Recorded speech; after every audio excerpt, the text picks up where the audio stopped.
sunnah means way and custom, maybe the way of the Prophet's traditions. Here, and the opposite, of course, is this bid'ah or innovation we talked about yesterday. And here, technically, it means the deeds, sayings, and tacit approval of Muhammad during 23 years of his ministry. There's a kind of subtlety here there that I'd like to draw out, though. A legal scholar, if you ask him for the evidence for something, he will not say to you, Quran and Hadith. Yeah? He'll say Quran and Sunnah.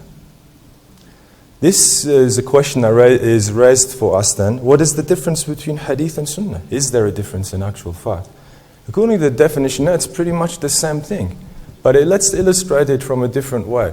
In other words, if I say to someone, I ask a Muslim, what is the Sunnah of entering the mosque? Because the Prophet had a specific way of entering the mosque. What would he say to me or she say to me?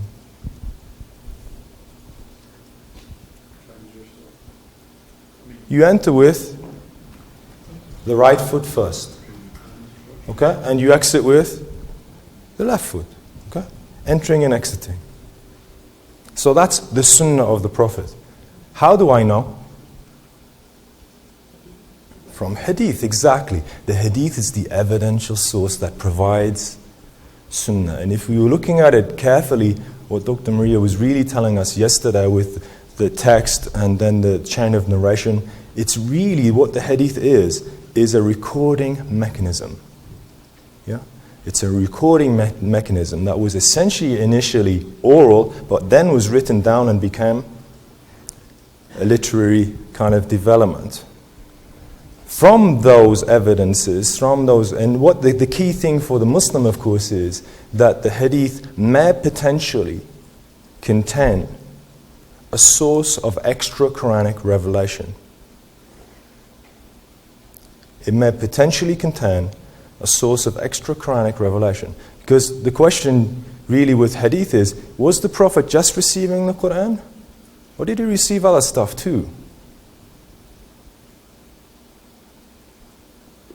In reality, he received other stuff because, we have 124,000 prophets. They didn't all get books. Right? Were they inspired?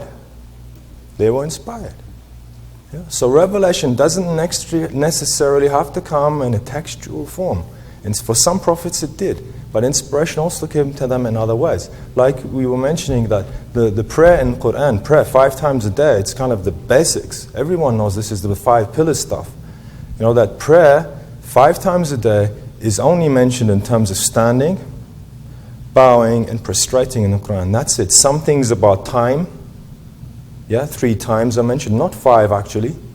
So the rest of this elaboration actually comes in Hadith. And that's why it becomes really, really important, because that evidential recording mechanism provides you the possibility of deriving the Sunnah.